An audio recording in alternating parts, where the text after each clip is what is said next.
Hello, guys and gals, and welcome to another episode of Unique Items. That's right. I happen to find my second unique item of Diablo 4, and this one is, well, I think everyone's going to have this one. But it's still a unique item. And what unique item is that? Well, it's Mother's Embrace. So I'm not going to try and spoil the entire game. But basically, this is something that you obtain at the end of the campaign. And I won't say much more than that. Do the campaign, have fun, enjoy the story. But this particular ring is a item that drops from the end of the campaign.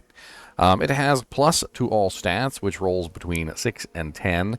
It has 2.9% lucky hit chance, which rolls between 2.1 and 3.5%. Through 9.5% critical strike damage, which rolls between 8.5 and 12%. 12% over power damage, which rolls between 9 and 16. And then the special effect that this particular unique item has is if a core skill, which core skills, by the way, are skills that are considered to be in the core tree. So right here, this is core skills.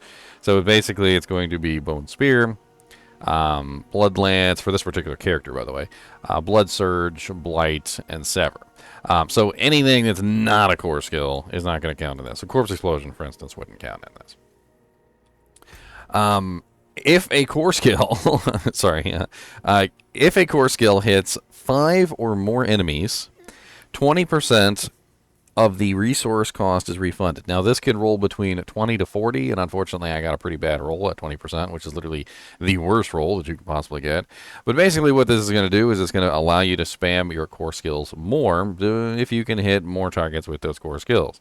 Hopefully, if you manage to get a better one than me, you'll be looking at a 40% return in your cost for those core abilities. For instance, if we take my Bone Spear, which is 25 essence, if I can manage to hit 5 enemies with my Bone Spear, which is actually pretty easy because Bone Spear is not really particularly like a super hard one to hit multiple enemies with, because it does actually, pierce and dish out lots of damage through going through targets. So it's actually pretty common to be able to hit multiple targets with this.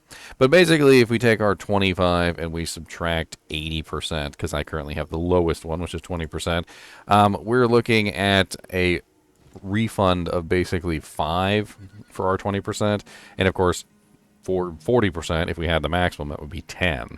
So instead of our Bone Spear costing us 25 essence, it's now going to only cost us 20 as long as we hit multiple targets with it. And if we had a better one, it would only cost us 15, which is actually pretty nice. Which means we're going to be able to spam that a lot more. And how much more could you spam that? Well, my current essence is 100, so obviously, it doesn't really take a mathematician to figure out that 25 into 100 is 4. But right now, I'm currently at 20 into 100, which is 5, so I could spam it potentially one extra time with this ring. If I had the 40% version, which was a little bit better than the other one, I would be looking at, 15 into 100? What is 15 into 100? 100 divided by 15, which is 6.66. Exactly what the game needs. So a little bit more attacks. And I'm assuming, of course, that depending on how easy it is for your specific core skill to hit multiple targets, well, then obviously it could be even easier to get that refund in the essence cost. And this could be extremely powerful for certain builds.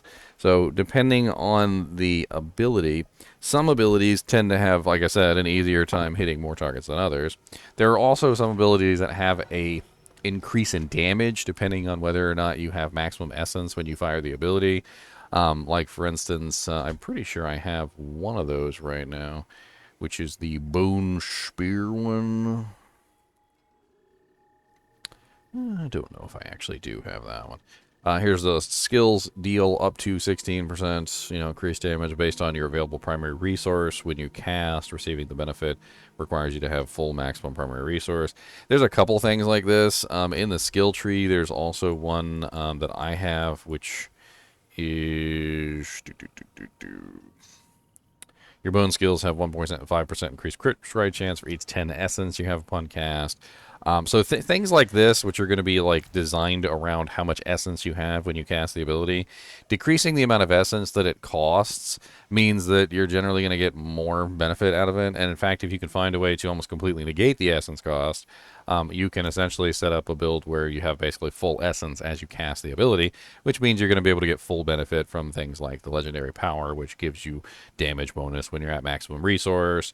The passives like this one, which give you a bonus when you're at your maximum resource, and things like that. And by the time you're done, you could potentially have a pretty amazing build, and this could be a cornerstone of the build if you're going down this particular route.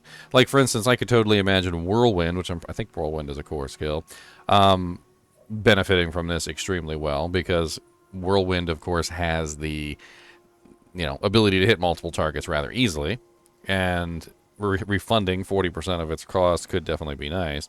I'm not 100% sure whether this one works with channeling skills, but I would assume it does, since Whirlwind is a core skill and it does hit multiple targets. Although I don't know how that would actually work. Would it refund like 40% of each second? Because it charges you Fury per second, right? So a lot of fun stuff to go over here. Now, I'm assuming that this particular item will scale in level, and the stats on it will go up and down as I upgrade it, or if you're a higher level when you found it. Now, I was level 47 when I found this ring, and let's take it to a jeweler real quick, just for experimentation, and let's do a quick upgrade on it, and let's see how the stats rise and fall with the effects. So... or if I can even upgrade it. Let's see. I'm not sure what it takes to upgrade a unique. Okay, so the first upgrade is pretty self-explanatory, and the resistances go up, the fire and the shadow resistance. The all stats goes up by 1, the lucky hit chance goes up by 0.3, the crit strike damage goes up by 1%, and the overpower damage goes up by 1%, so not bad. Let's take a look at it in the Enchanter. I'm kind of curious what it takes to re-roll it. I do know that legendaries take some pretty not fun things to re-roll, and of course we need the Occultist. And I don't know what unique items take to re-roll. I haven't tested that yet, so this will be a fun little experiment for both of us. I believe I still need to get my level 30 potion, or my level 45 potion. Nice.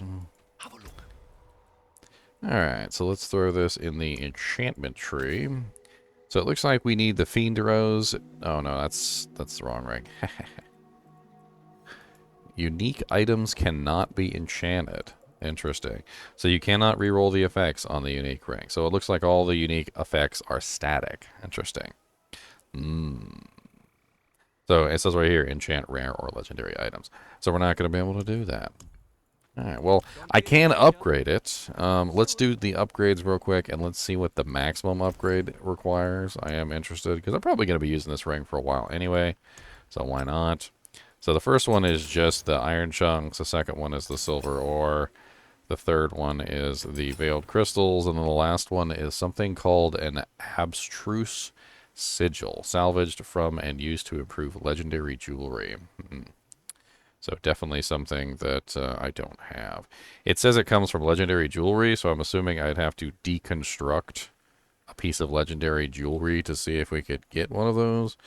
Now, this early in the game, I'm not really 100% sure that I'm going to be deconstructing anything, because, well,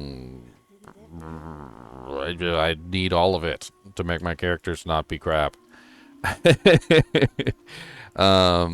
Let's see if I have one piece just out of curiosity. I think I've deconstructed several legendaries that were like absolutely no use, and I didn't get any special materials out of them, but it'll be interesting to see. I think I do have this one ring with Bone Spirit, which I have absolutely no intention of using Bone Spirit. I also have this Sacrifice ring. Let's do the Sacrifice ring. Well, actually, you know what? This one is an imprinted ring, and this one is one that I found.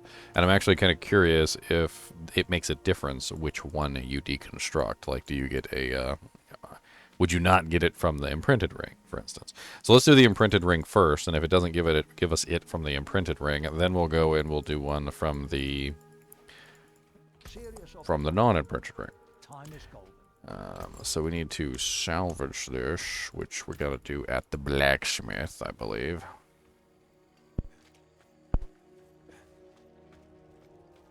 Oof. Not her. Her.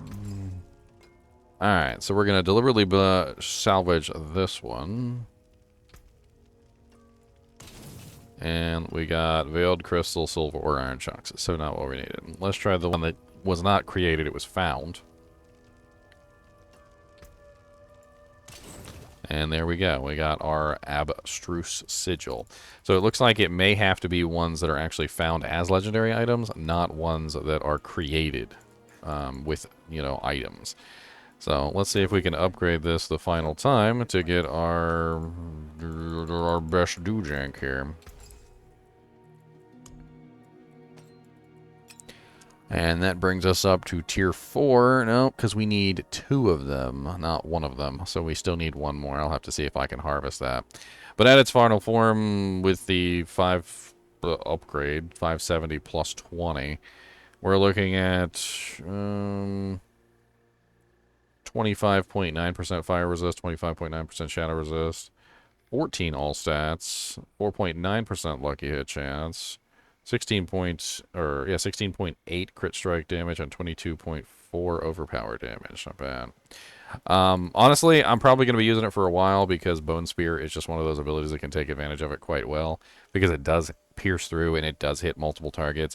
It turns it into a fun mini game, and I think that's really the coolest thing about this ring is that it basically just enhances that mini game even further. If you have no idea what I'm talking about when I say mini game, well, a lot of characters revolve around mini games. It's about performing the exact task that you need to as quickly as you can to get the best result. With this particular character, with Bone Spear, your goal is to fire that Bone Spear so that you can hit multiple targets. Pretending, of course, that these monsters are the enemy, I would have to stand, say, like right here, so that my Bone Spear would travel in a straight line, and it would hit as many targets as I can. So if I did, like, right here, it would go 1, 2, 3, 4, 5, 6, 7, 8, and hit multiple targets. And that's exactly what you have to do with Mother's Embrace, is you have to hit 5 or more targets, which is a pretty large number of monsters, but honestly, when you have them lined up properly, when you corral them in the right areas, or even if you're using abilities that allow you to cause the monsters to come together, like Corpse Tendrils or Steel Chain, I think, on the Barbarian, and there's a couple different ones that have a ability that sucks in the monsters, could definitely be useful with this particular ring too, because if you could focus them all in one spot, then when you use your ability, you're definitely going to hit 5 or more monsters, and you're definitely going to get the refund. As always, I do appreciate you guys and gals watching my videos, and let me get a good shot of this so that I can show it off on camera. Move myself out of the way just for a second. Boop, boop, boop, boop.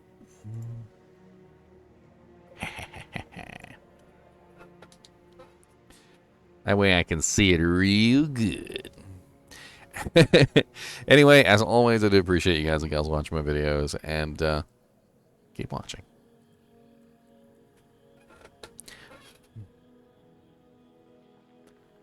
Cue the outro!